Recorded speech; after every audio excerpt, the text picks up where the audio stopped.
Bharat Australia మధ్య తొలి T20 match రద్దవడంతో అభిమానులకు కిక్కు లేకుండా పోయింది. నిజానికి భారత్ ఆసీస్ మధ్య వారంటే ఓ రేంజ్లో ఉంటుంది. నువ్వా నేనా అన్నట్టుగా రెండు జట్లు తలపడతాయి. టీ20 వరల్డ్ కప్కు ముందు ఏ జట్టుది పైచేయి అవుతుందనే ఆసక్తి అభిమానుల్లో ఉంది. కానీ తొలి మ్యాచ్ వర్షార్పణమైంది. రెండో మ్యాచ్ కోసం అభిమానులు ఉత్కంఠతో ఎదురు చూస్తున్నారు.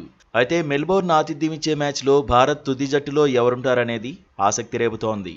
సాధారణంగా టీమిండియా హెడ్ కోచ్గా గంభీర్ వచ్చాక తుది జట్టులో ఎక్కువగా మార్పులు చేయడం లేదు. ఆస్ట్రేలియాతో వన్డే సిరీస్లో తొలి రెండు మ్యాచ్ల్లో ఒకే జట్టుతో బరిలోకి దిగింది. మార్పులేమీ చేయలేదు.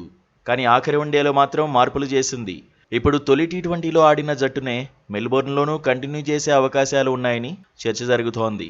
ఆసియా కప్లో మాదిరిగానే టీమిండియా గేమ్ ప్లాన్ కనిపిస్తోంది. టాప్ 3లో అభిషేక్ శర్మ, శుభ్మన్ గిల్, సూర్యకుమార్ యాదవే బరిలో దిగుతున్నారు. ఆసియా కప్లోనూ టాప్ 3లో వీళ్లే కొనసాగారు. ఆ తర్వాతి స్థానాల్లోనే మార్పులు కనిపించాయి. టాప్ ఆర్డర్లో సంజు శాంసన్కు చోటు కష్టమేనని కాన్బెర్రా మ్యాచ్తోనే తేలిపోయింది. ఆసియా కప్లో మిడిల్ ఆర్డర్లోనే సంజు శాంసన్ బరిలోకి దిగాడు.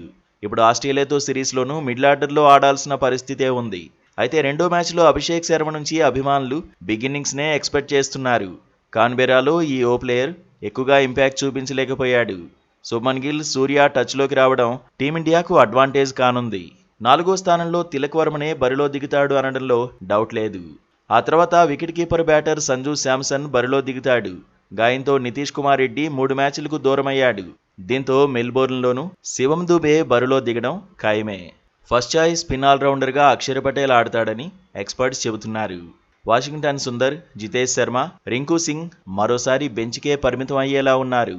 స్పెషలిస్టు స్పిన్నర్లుగా కుల్దీప్, వరుణ్ను బరిలో దింపుతారనే అంచనాలు ఉన్నాయి. పేస్ విభాగంలో హర్షదీప్కు మరోసారి నిరాశ తప్పకపోవచ్చు. కొత్త బంతిని బుమ్రా, హర్షిత్ రాణా పంచుకునే అవకాశాలే ఉన్నాయి.